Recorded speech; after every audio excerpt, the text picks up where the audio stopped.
The Radical. Fundamental principles of freedom, rational self-interest, and individual rights. This is the Yaron Brook Show.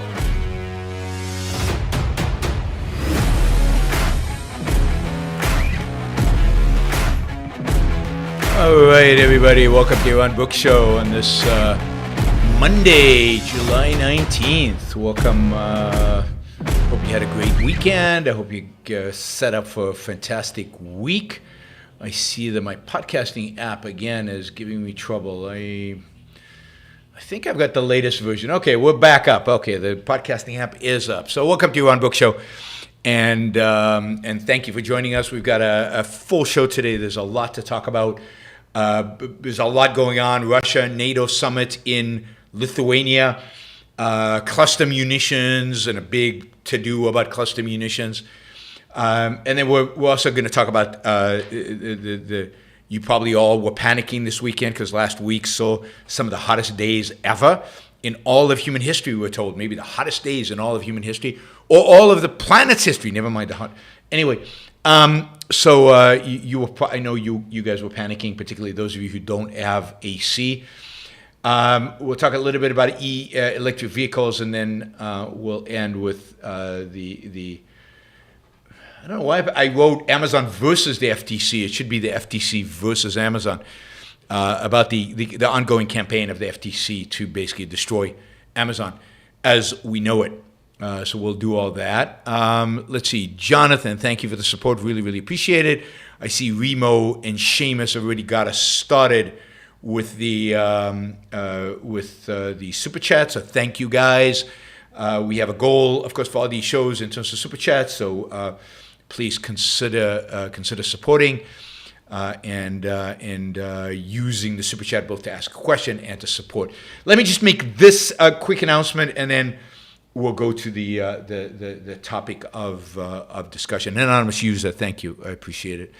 And that is, I'm looking for sponsors for the show, like businesses.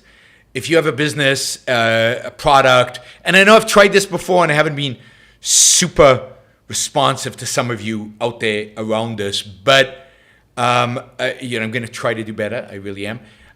This is getting more important for me, so I'm going to be much better on this. So if you have a business, if you have a service, if you have a product that you think the listeners of the Yaron Brook Show would be interested in, if you think it's something I could endorse, I don't endorse everything. There's certain products that I'm not going to sell on the show, but there's certain things that I will.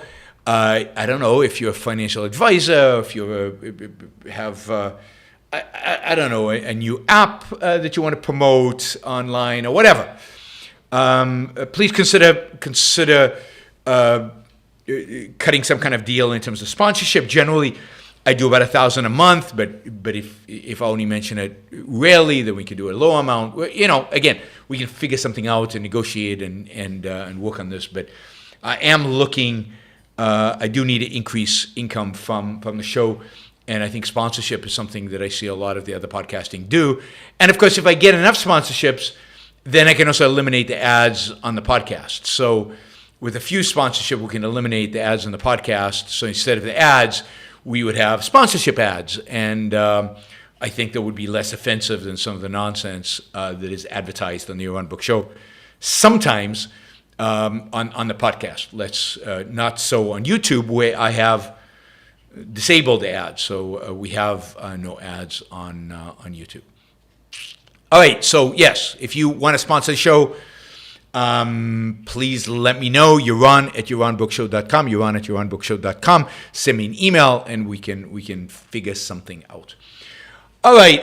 Let's talk about Russia, NATO, cluster munitions.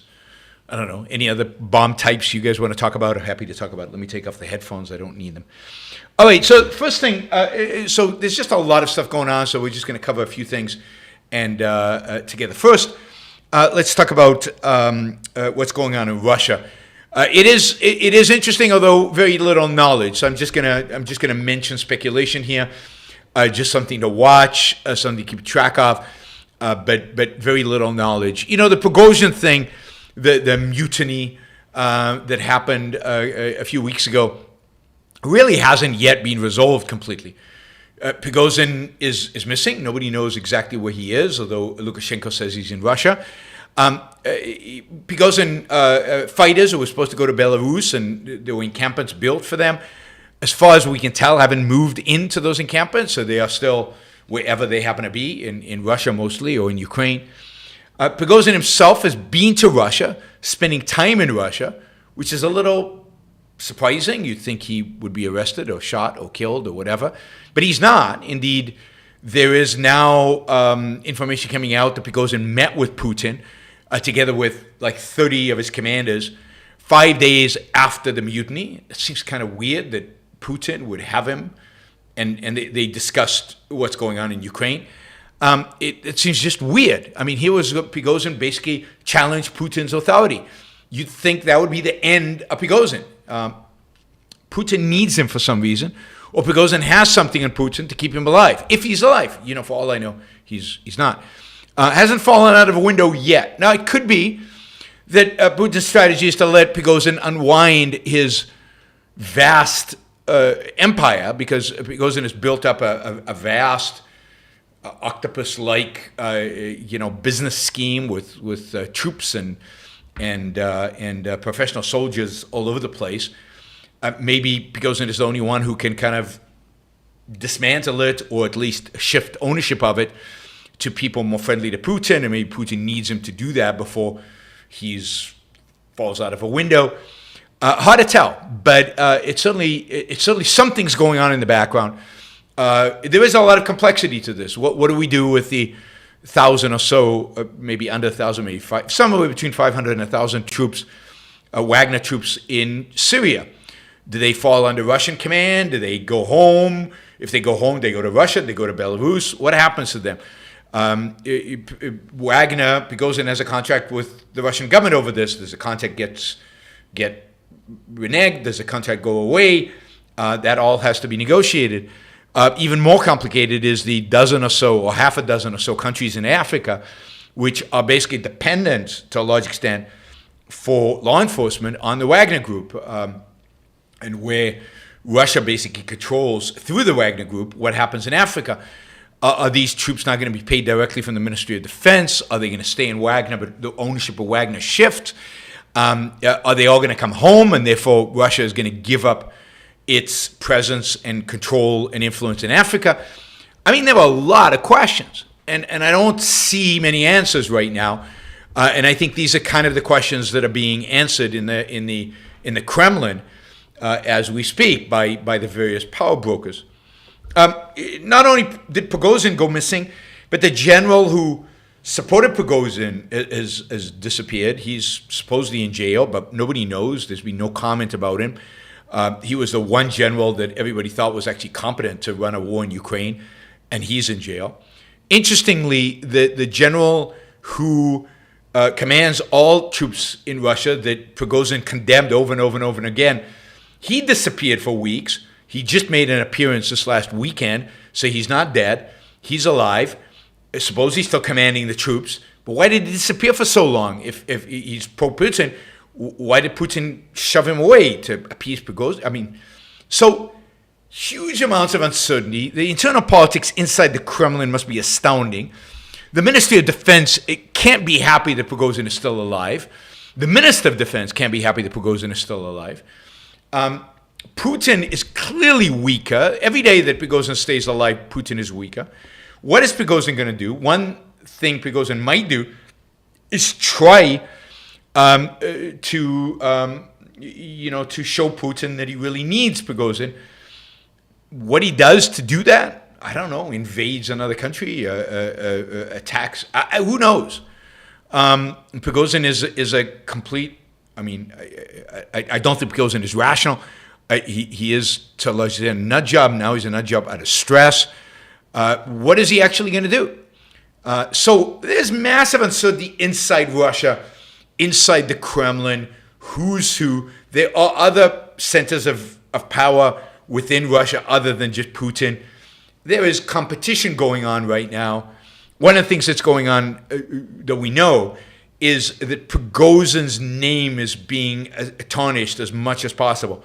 So Prigozhin is whereas Dugin, about a month before the mutiny, presented Prigozhin as the potential savior of Russia, the alternative to the better alternative to Putin, the real strongman, the future of the Russian Empire.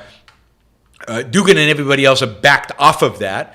They are now presenting Prigozhin as a nobody, as weak, as Putin is the emperor. And they're trying to show that Prigozhin is corrupt, and he's, as if they're not all corrupt, but that his the Wagner Group was not that effective and not that good and not that profitable, and just a whole campaign. And Russia's very good at these campaigns in order to discredit Prigozhin. As somebody who is happy to see Prigozhin discredited, but not in order to promote Putin. It's all really just interesting. So I don't have anything definitive to say here other than it's going on. It's something to watch. What actually happens within the Kremlin is yet to be determined. We have still not seen the ultimate consequences of the Prigozhin mutiny from a few weekends ago. All right, so that was a Russia update. NATO. So NATO is meeting today, this weekend in Vilnius, which is the capital of Lithuania. Lithuania, of course, is a member of NATO. Lithuania also is a relatively small country, not as small as Latvia and Estonia, with a border with Russia. Lithuania also, like Ukraine, like Estonia, like Latvia, has a Russian population. That is, there are so-called, you call them ethnic Russians, Russian speakers in Lithuania that could be, that Russia could use as an excuse to liberate them, an excuse for war. There's no doubt in my mind, and I think in most people believe, that if Lithuania, Estonia, and Latvia were not members of NATO, Putin would have already gone to war with them and taken them. They would have been easy, right? I mean, they're tiny little countries. They would have been relatively easy to capture. Again, Lithuania is very close to Russia, and that is where the NATO summit, which happens, I think, every year, is being held. A few issues that are coming up in this NATO summit that are just worth reviewing quickly. Ukraine's NATO membership. So many countries in NATO, particularly in the East, countries like Poland, Lithuania, Latvia, Estonia, would like to have Ukraine join NATO immediately, without the guarantee of NATO intervening in the current war, but to guarantee that once the war ends, NATO is there to protect Ukraine from future invasion from Russia. So they would like it to join now. Germany and the United States are saying, whoa, slow down. No, that is too tricky. It might involve NATO immediately in this war. We will look at NATO, at Ukraine joining NATO only after the war is over. And that is the position of the Biden administration and the position of the German administration. Overall, I think it's the right position. I don't think there's any reason. Let Ukraine fight this war with as much weapons as they can, and we'll get to weapons in a minute. But no reason to put NATO troops and American troops on the ground.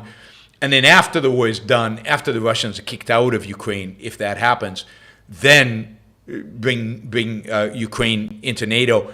And as part of that, require Ukraine to become better, right? I mean, Ukraine can become better. It can, as many of the NATO members, less corrupt, more committed to free speech, although, is Hungary corrupt? Absolutely, maybe more so than Ukraine, and yet is a member of NATO. What about Bulgaria? What about Romania?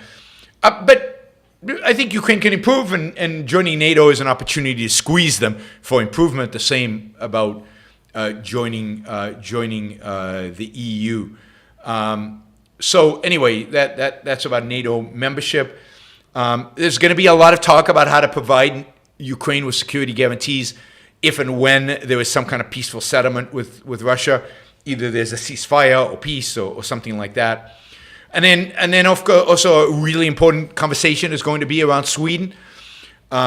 Sweden would like to join NATO. Every country in NATO would like Sweden to join, except 2 right now. Those 2 are Hungary. Hungary will allow Sweden to join. It's not going to stop it, but it's taking advantage that there's another country opposed to it to join the opposition, just to be different. Just because Orban deep down doesn't like NATO, doesn't believe in NATO, and he's ultimately pro-Russia. One second, I have to do something here. What do I have to do here? I have no idea. All right, I'll have to do it another time. All right. Orban is against Sweden joining because he's anti-NATO generally, because he's anti-West. But the real opposition to Sweden joining NATO is from Erdogan. Erdogan wants to squeeze as many concessions out of Sweden, out of NATO. Sweden in the past has supported some of the Kurdish opposition to Turkey. They have since changed their laws and become less supportive of the Kurds, and they claim they've done everything Turkey's asked them to do. Turkey's saying, not quite, you haven't done enough. But really what Turkey's doing is trying to get leverage over other members of NATO. One piece of leverage, one thing they would like, is Turkey would like to join the European Union. The European Union doesn't want Turkey, so Turkey is trying to use Sweden joining NATO as leverage to try to join the EU. I don't think that'll work, but the U.S. will probably use leverage against Turkey. That is, Turkey also wants upgraded F-16 fighters from the United States. I think the U.S. will use that as leverage to get Sweden. I mean, I said this a year ago when this was first discussed. In the end, Sweden and Finland will become NATO members. Finland is already a member of NATO. Sweden will become one as well. Another one of my predictions. You can kind of somebody should list all my predictions and check them off, because I'm constantly accused of having zero understanding of geopolitics on at least on Twitter. You know, that bastion of intellectual debate. The other topic, one more topic. So this show is going to be a long show. Sorry. Other topic is defense spending. I should have just done the show on this. And that is the United States has routinely since 2014, and certainly under the Trump administration, has tried to get the Europeans to increase defense spending, to become bigger participants and bigger funders of NATO activity. I think absolutely justifiably. In 2014, all the allies agreed to move towards a spending of 2% of GDP on defense within a decade. That decade runs out next year. I think in Vilnius in Lithuania, they're going to agree to make 2% a floor and to strive to have actually more than that. I think once you get European countries spending significantly more than 2% on their own defense, that's when the United States should consider leaving NATO and letting them defend Europe. After all, they're rich countries that have the capabilities. They have nuclear weapons in UK and in France. They should be able to do it right. In addition to that, they're going to talk about regional defense plans. They're going to talk about Belarus, which they're now worried because Prigozhin is there, and does that mean anything? Is Lukashenko now being more ambitious? And of course, you've also got tactical nukes stationed for the first time in Belarus, and for the first time, I think, since the USSR in Belarus, and that has got to be a concern. So those are the main issues coming up with regard to NATO. Let's see, what is cluster munitions. One other issue that came up over the weekend with regard to the war is that the United States has agreed to sell munitions, cluster munitions to Ukraine. Now, what are cluster munitions? Cluster munitions are basically a shell that you launch into enemy territory, and then the shell breaks up, and you get dozens of little explosives.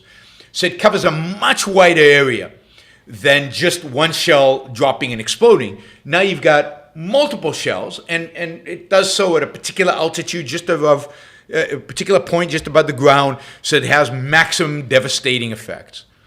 Now, of course, if you use these kind of munitions in indiscriminate ways, particularly in areas where there are civilians, then because this has the ability to kill a lot of people and injure a lot of people, maim a lot of people over a vast geographic area, if you do so in areas where civilians are present, a lot of civilians can get caught, and therefore, cluster munitions are considered a no-no in warfare, and 100 countries have signed a treaty never to use cluster munitions ever again.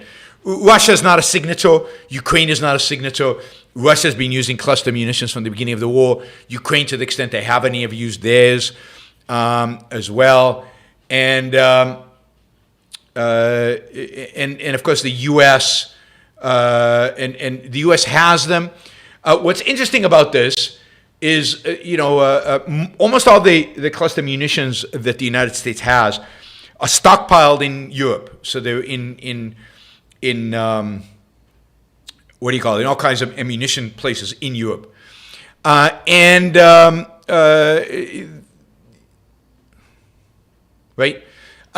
In addition to that, what's interesting is the stockpile. They've got a large number of them, a huge number of them. I think they have a stockpile of roughly 10,000 cluster munitions in Europe. Most of them are approaching the end of their shelf life. That is, that they're going to expire. They can't be used. So those are the ones that Ukraine's going to get. See, here's 2 points about this. I don't believe in weapons bans. In war, you use whatever weapon is necessary in order to win the war, and a war over the long run. So, and you have to be strategic about it. You have to think about it. And you have to consider all the factors that are involved in using a particular weapon. But there should be no bans on weapons in terms of what it can achieve, and whether, but on the good guys, if the good guys can win. So I'm glad the United States has not signed this treaty around that.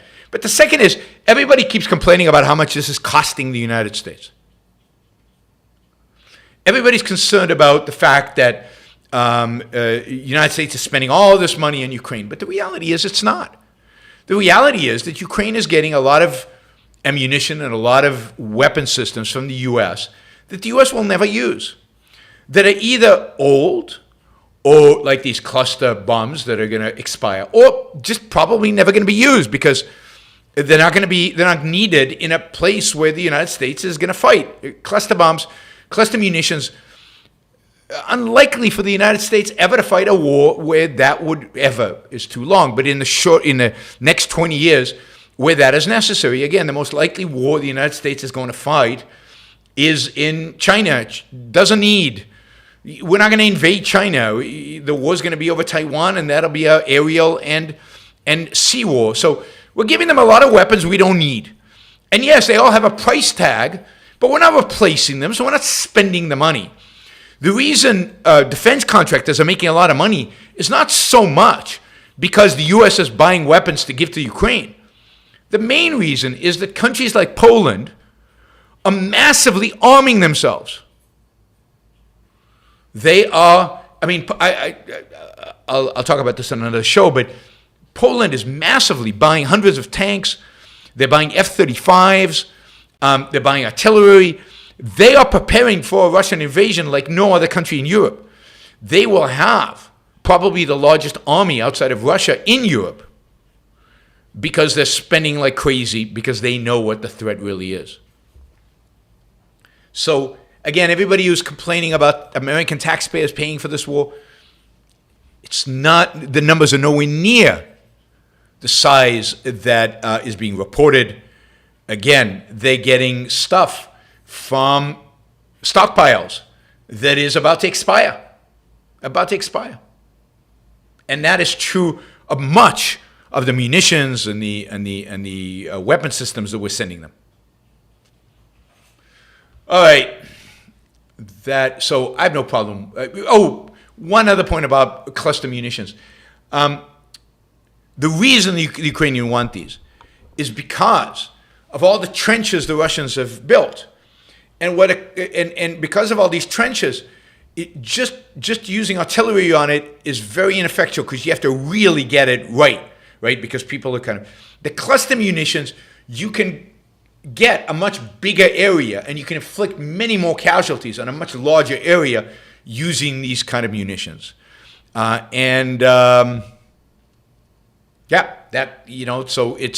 it's great for kind of trench warfare.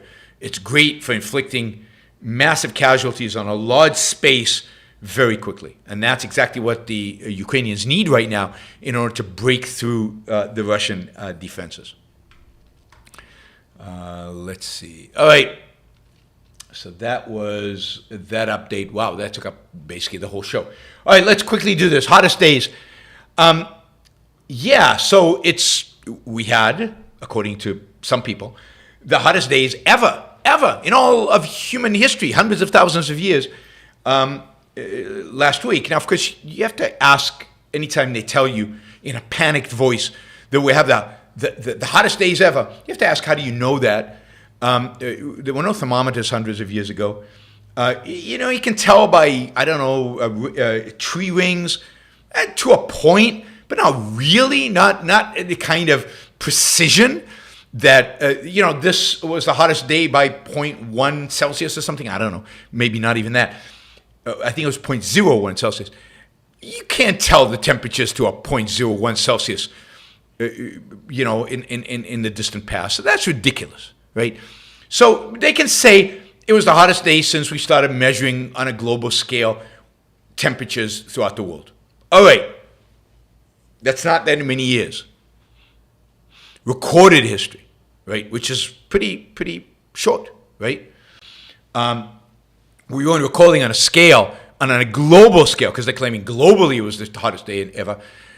We weren't recording that on scale for a long time, for a long time. So it's the hottest day in the last 50 years, 60 years, 70 years, 80 years, 90, 100 years, something like that. Maybe not even that, less than that. I think 85. Anyway. And the second question is, who cares? And of course, the people who were hot on the hottest days of the year care. And I would encourage them to buy air conditioning and make sure their cars have air conditioning and make sure they work in an office with air conditioning and maybe air conditioning in their factories and make sure that you have air conditioning, right? Like in London, it sometimes gets really, really hot. And the problem with that is not the heat. The problem is they don't have AC. I mean, in that way, London's pretty backward. So you go to the theater in London, and we did this once. I went to see My Fair Lady in London once with my sons years and years ago. And it was like 105 degrees. And it was so hot inside. God, it was hot. Unbelievable. And I couldn't believe that the actors, singers, were all on stage in all kinds of dress. And they were sweating like crazy. It was so hot. And yet there's no AC. So the solution, of course, to really hot is AC. And the solution, of course, is if the world is, if there's some real problem, if there's some real catastrophe, then the real solution is we need to solve the problems, right? We need more AC. We need to build, dikes to stop the flooding. We need to manage floods better. We need to do all the things that you need to do in order to prevent real damage, right? Real damage from, really horrible weather events. But in order to do that, we need a ton of energy, and we need it to be cheap because we have to be able to afford all this. And to have a ton of energy and to be able to afford all this, what we really need is more fossil fuels, not less. We need cheap energy, cheap, abundant, and efficient and reliable energy. So, yeah, one day we'll go off of fossil fuels. Fossil fuels indeed are finite. I mean, I think a long time, but and maybe there's more efficient forms of producing energy. But the reality is right now, what you need is more fossil fuels in order to deal with the changes in the weather. Interestingly enough, yesterday I was invited to be on a what do they call it? A Twitter space, Twitter Spaces. Like where DeSantis announced his presidential campaign. It was the biggest. It's the biggest Twitter space. I forget the guy's name. Nawaz. I'm looking at Twitter right now, but anyway, it was. They invited me to be one of the speakers on this thing. This is Mario Nawfal, and the topic was, it's getting hot. What should we do and stuff like that. So it was good. Too many speakers, which means you don't get to say much. It goes by, you have to sit there and listen to everybody else talk, and it's like, it's very difficult, and you need a lot of patience for it, which is not something I'm well known for. So I found it frustrating. I did get to say my piece in a short bit, but then I was trying to speak again, and it was just too long of a wait, so I dropped off. But there were like 5,000 people listening, so it is good. I could go on as an expert on a lot of different things, and I'm on their list now, and this is the second time they've contacted me to join the space, so it really is super cool. It's a place where I can get to thousands of people. I did see my Twitter followers spike up because of it, also maybe because I was fighting this war on Twitter all weekend around Putin and around.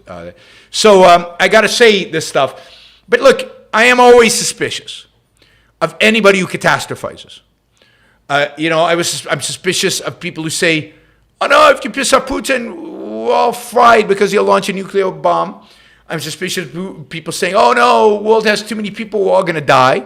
I'm suspicious of people saying, "Oh no, the temperatures are going up, we're all going to fry." I'm just suspicious of any, Jesus is coming back and the day of atonement is here. I'm suspicious of all of that. I mean, I'm more than suspicious, right? I'm pretty sure none of it is happening. Not pretty sure. I'm actually certain none of it's happening. And so anytime you get headlines that are screaming at you in a tone of panic, you know something's wrong. Catastrophizing, bad.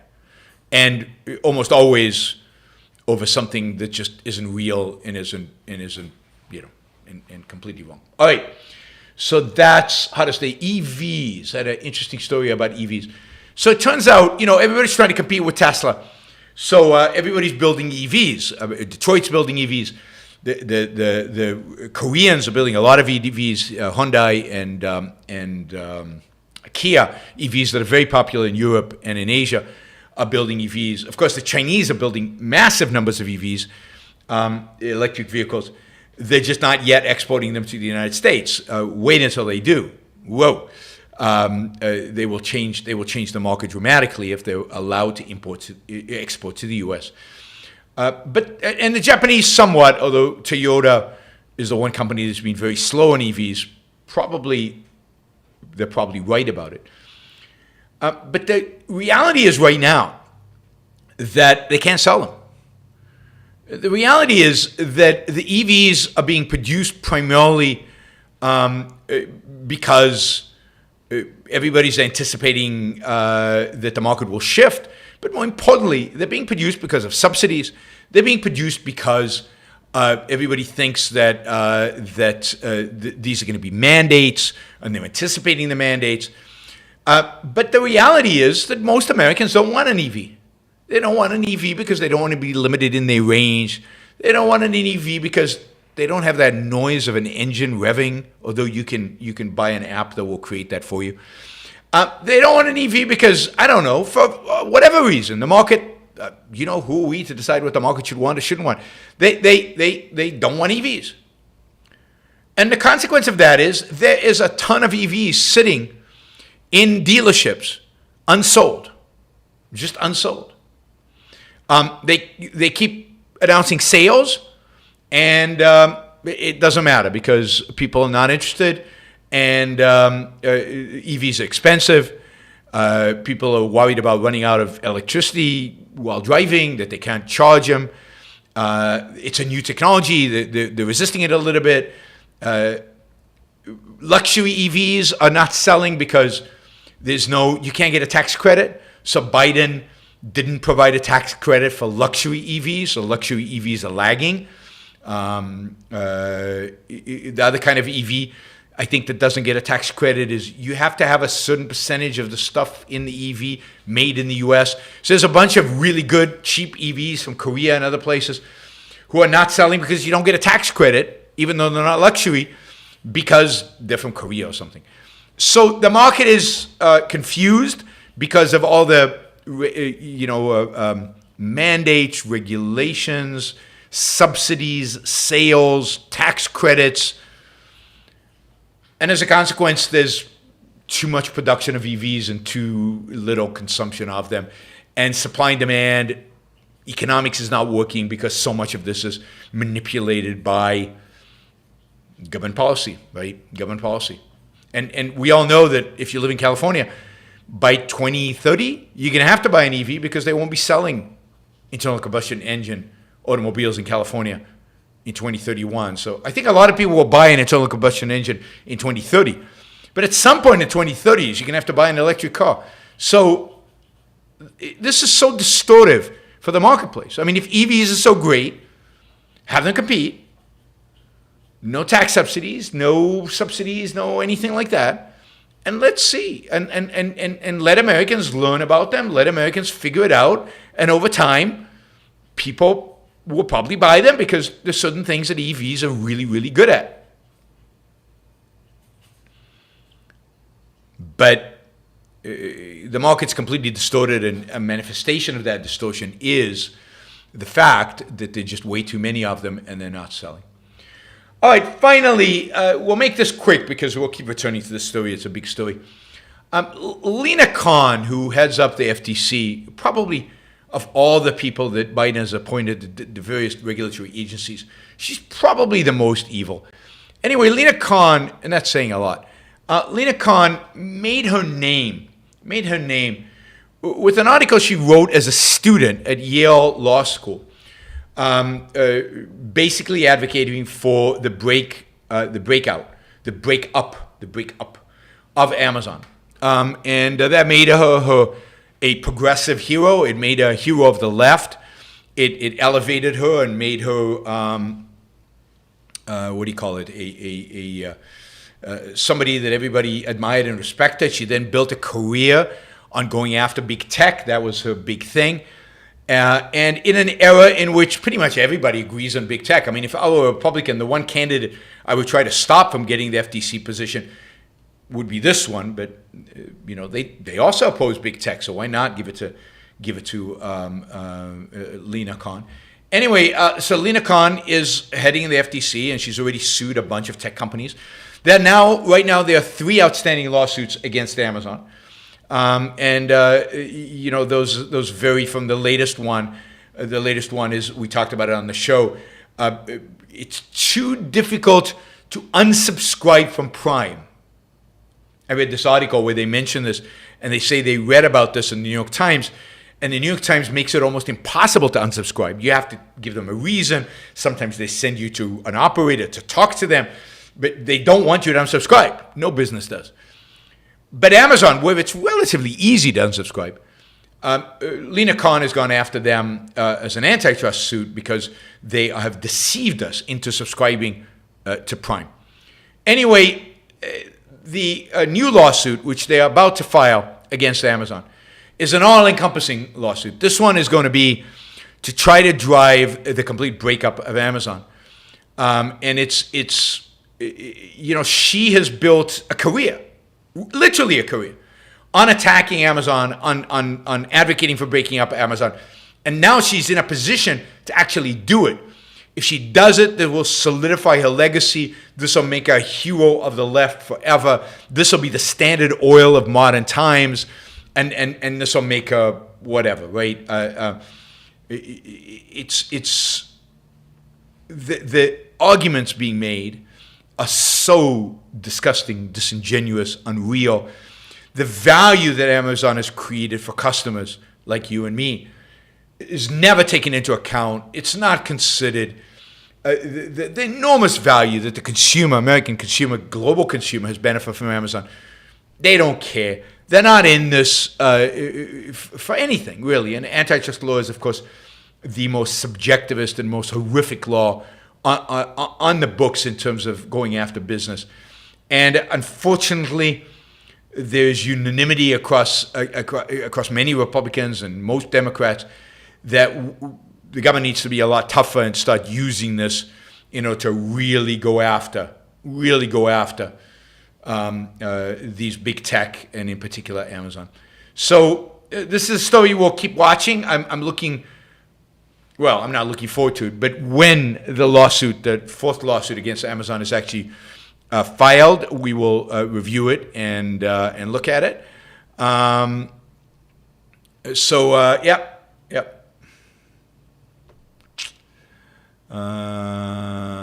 Let's see.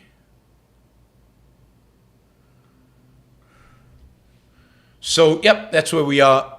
Yeah, we should jump into the super chat because we're running late. I promised these shows would be short. Doesn't happen. We have achieved our goal, so thank you. Given that we achieved it so quickly, help us break through it. We should be doing even better. All right, Remo. Switzerland is my favorite country. I love many aspects of it. What do you think of its future prospects? I think it is the country in the West we have to worry the least about. I don't know. Switzerland, I think you're right in the sense that we don't have to worry about Switzerland. But I worry that Switzerland is going to be the substantiation, if that's a word, of mediocrity. It's just going to be there.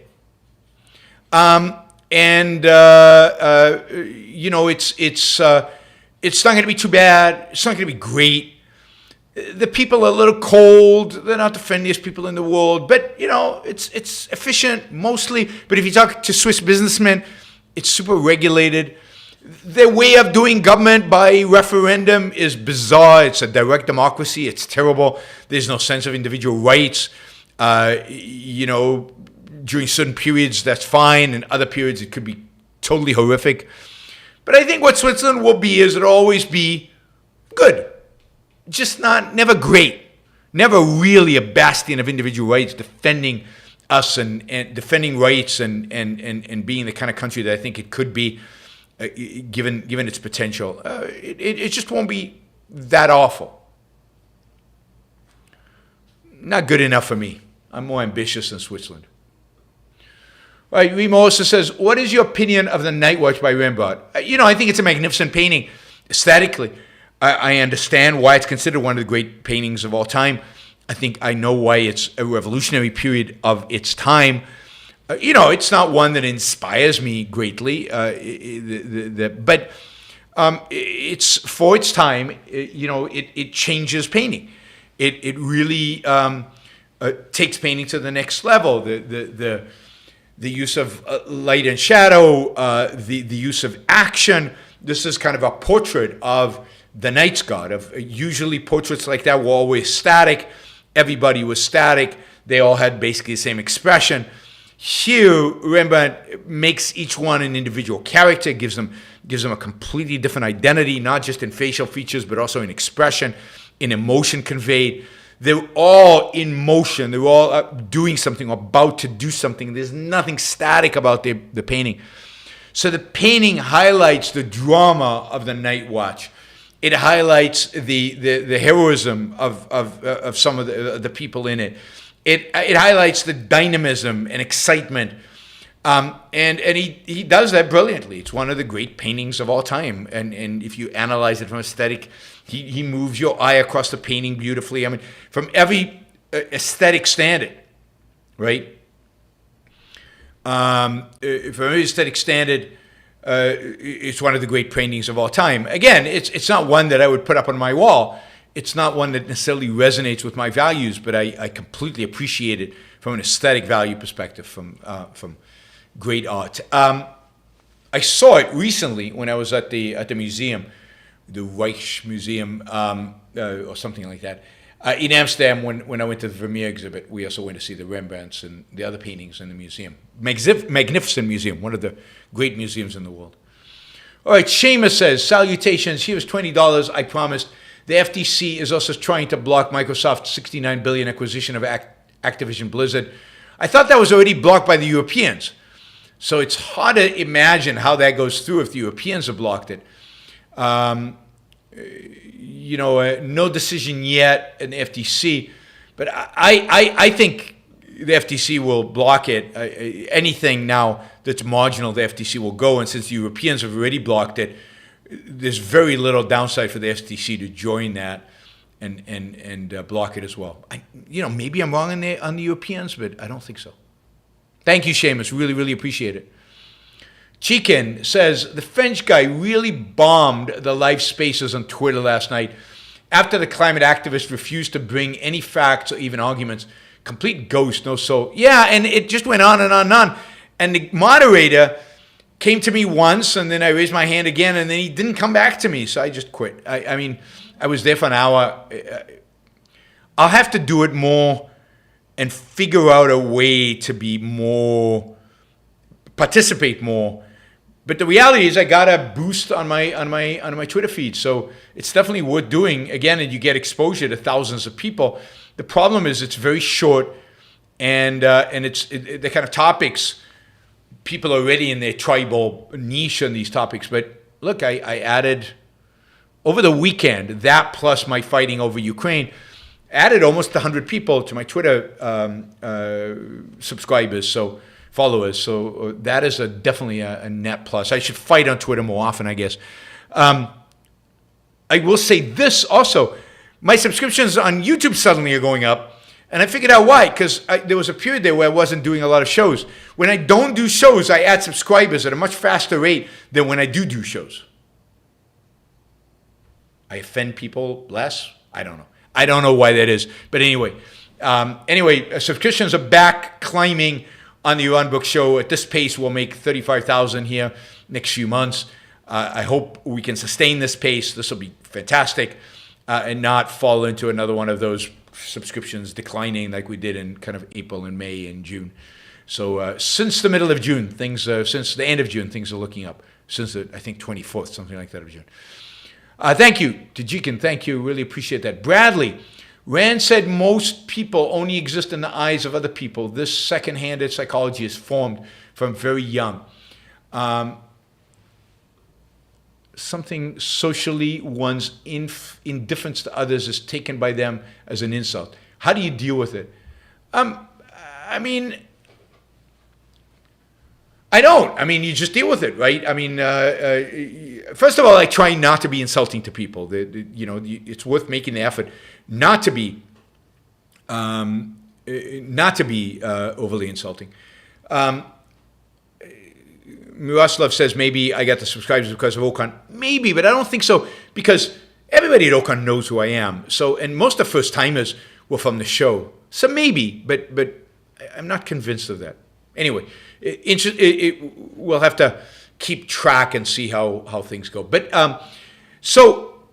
you just have to be who you are. To hell with how people view you and what they think of you.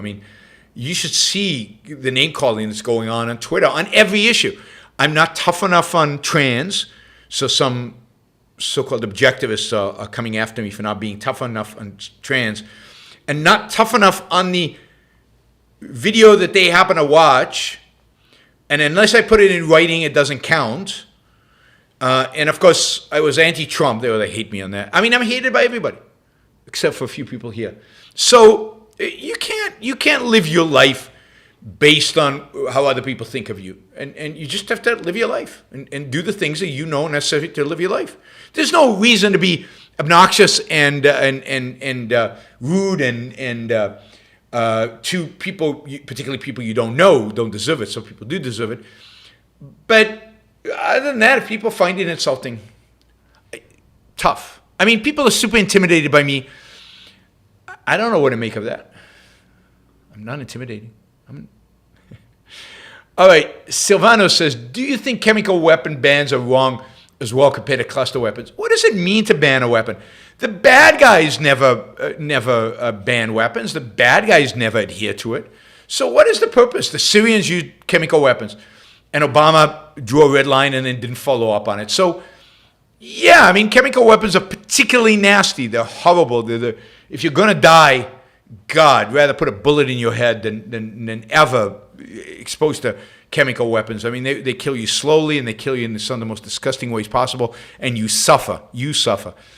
But the bad guys don't adhere to conventions. The bad guys don't follow these things. So what is the point? It's just moral posturing. It's just virtue signaling. It has no purpose for it, right? I mean, if Russia signs the chemical weapon ban, do you believe them? I don't. So, now, if the United States wants to say, any country in the world, and this is the only way in which bans work, any country in the world that uses chemical weapons, we're going to annihilate you. Okay, but then you have to live up to it. Then you actually have to do it, right? Then we actually have to do it. So, but international treaties guaranteed by the UN, meaningless virtue signaling. Iron Meerkat. Obligatory nuclear bro super chat. Nuclear is best way to produce energy. Of course.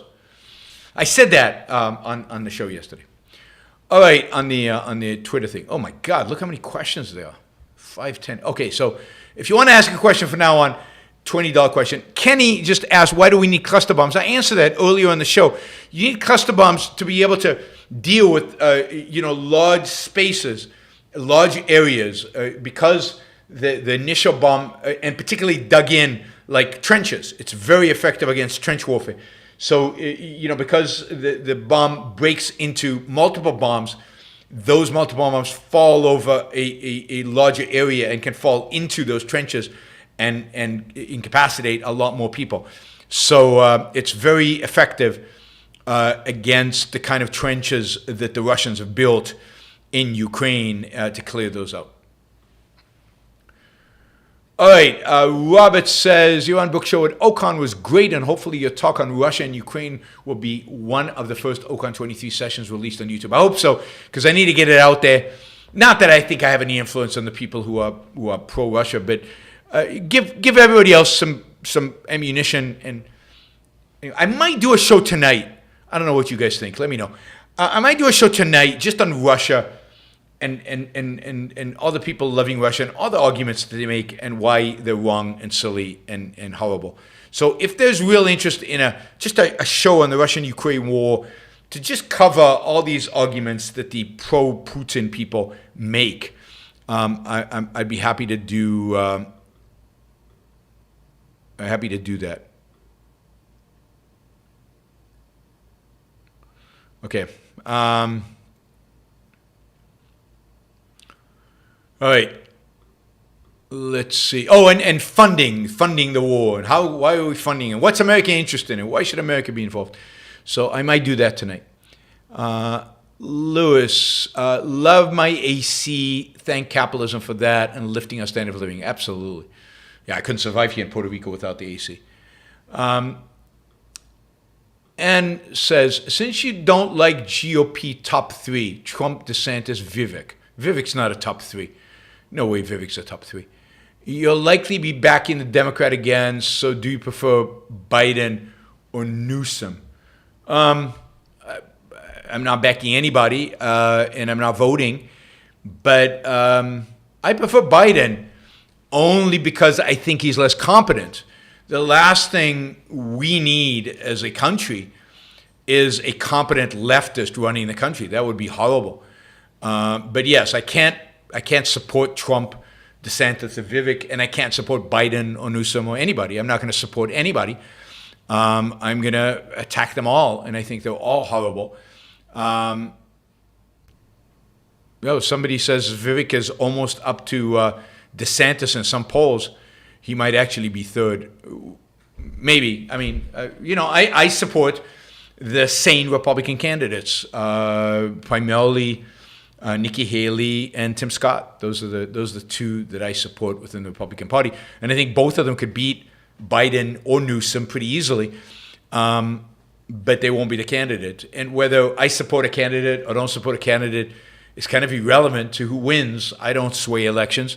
And the reality is that if you nominate Trump, and I think at this point DeSantis, one of those two, then you're probably going to lose the election. So I don't understand. I really, really, really don't understand people who at this point are supporting Trump. Because at this point, you should be supporting the most electable candidate for presidency, not within the primary, for presidency. And that's not Trump. And it's not, I don't think it's even DeSantis. I think DeSantis had a chance, but he's completely blown it. So,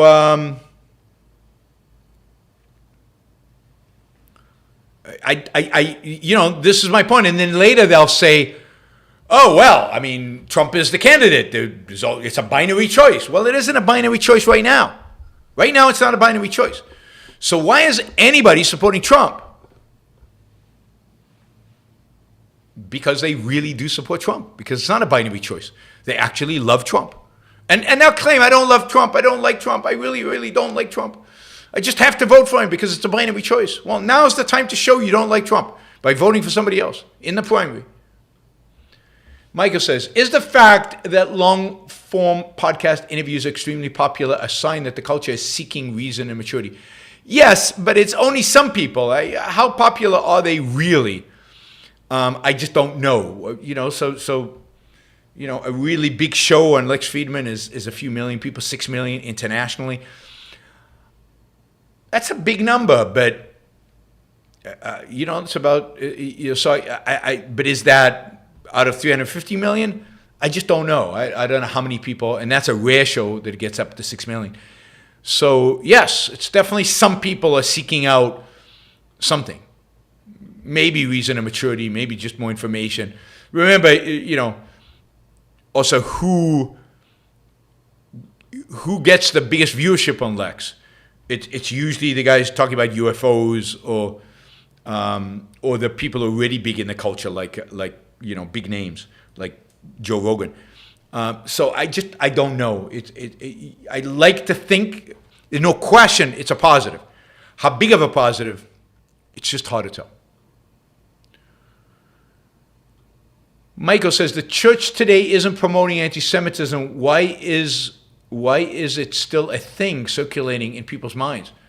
Well, because it's a cultural phenomena, and the church doesn't have to promote it. The church doesn't promote a lot of things that become cultural phenomena in the culture in which we live. And of course, it's not like the church doesn't promote it. It's still there in certain evangelical corners. It's maybe subtle and it's not too extreme, but it's still there. Look, the way to understand the world is to blame your problems on other people. And the other that is most likely to be blamed is the other in your midst. And the other in your midst that is super successful and super, quote, powerful. And those are Jews. And that will keep coming back as long as we're looking for simplistic, divorced from reality, justifications for why we're great and we're not successful. Oh, because those people, they're doing it. It's their fault. They're doing it to me. And you see that everywhere. Michael says, you say humanity isn't mature enough for objectivism, but are you too mature for socialism? Are we too mature for socialism?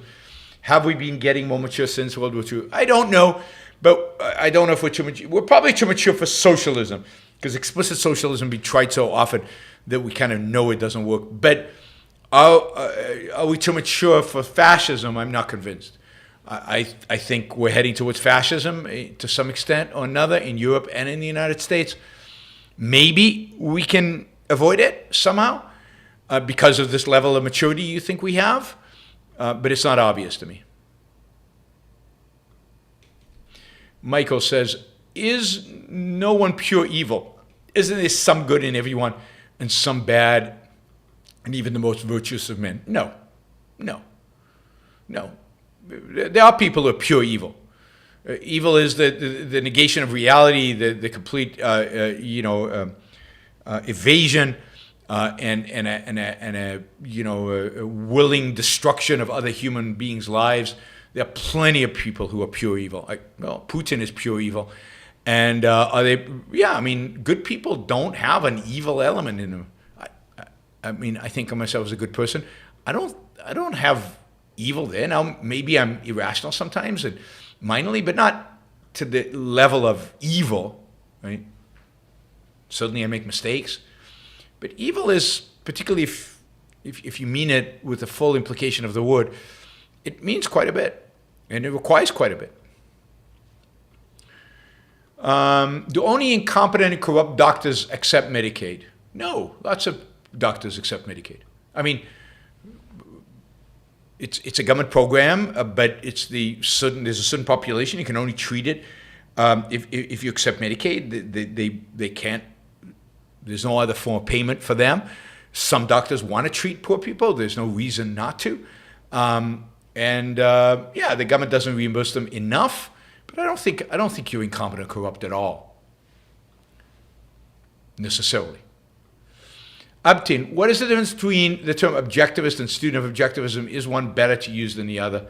I don't know. I don't particularly like either one of them. But I think a student of objectivism is more signifying that you're still studying the philosophy, that you're applying it to the extent that you can, but this is a constant learning. In a sense, we're all students of objectivism. Saying I'm an objectivist is, look, I've accepted the basic tenets of objectivism and I try to live it. I try to integrate it into my life, and I know a significant amount about it and about how to live it. That's the difference. It's the level to which your commitment and the level to which you have understand it or think you understand it. Andrew says, in response to a hot or cold climate, produce more. Yes. Get richer. Anonymous user, some of the best temperature records only cover a few local regions in a few countries over the past 200 years. High quality climate records are new. I think 85 is the newest, is the oldest we have for high quality and kind of on scale. But 1985, so yeah. And I'm not even sure that's how high quality those are. Bree says 50% of honeybee colonies have died in North America this year, and the news is blaming the global boogeyman. This is a lie. The Varoa Mites that kill bees have become immune to the only treatment. Yeah, there's always a deeper reason. Hopefully we can figure out a treatment so that they don't wipe out our bees. We need bees. What do you think of Elon compromising with CCP values recently? I haven't seen it, but it doesn't surprise me. Look, Elon is a businessman. He's got a huge amount of business in China. He builds a lot of cars in China. He sells a lot of cars in China. I think all his batteries are built in China, or at least a significant number of his batteries are built in China. He's not going to piss off the Chinese. He might talk the talk, but I don't think, and shareholders are going to hold him accountable for not. Now, hopefully over time he diversifies us away from China, and hopefully shareholders are pushing him in that direction. But at this point, it doesn't shock me at all. Michael says, why don't judges have the integrity to dismiss cases that are clearly frivolous? They always let it go to the jury to cover those behind. I don't know the stats. I don't know how many cases are actually ruled frivolous and how many are not, how many cases are frivolous, it should be called frivolous. So I just don't know what the percentage are, but it's, of course, saying something is frivolous opens a judge up to accusations. Taking it to trial is the safer route for him. But I just don't know the stats. Andrew, good time to celebrate Amazon this Prime Week when an enormous breadth of products will be available at discounted prices for ultra-fast delivery at the tap of a button. Absolutely. I celebrate Amazon almost every day. I'm buying something from Amazon. So, I love Prime, and I love Amazon. Ryan says, great job on Twitter lately. So many haters, but no real ideas. Thanks. Thanks, Ryan. Really appreciate that. Whoa, we went over an hour. Thanks, everybody. Really, really appreciate it. Thanks for the support. We crushed the goal. And probably see you tonight. Probably do a show tonight on all the fallacies around Russia, Ukraine, Putin, Zelensky is the devil, kind of stuff that we see out there. But yes, I think there's a good likelihood we'll do the show tonight. If not, I'll see you tomorrow morning, and then there's a show in the evening. That show will be dedicated to environmentalism, a la Alex Epstein, and then we'll do the whole week news shows and an interview on Thursday on evolution. All right, everybody, I will see you soon.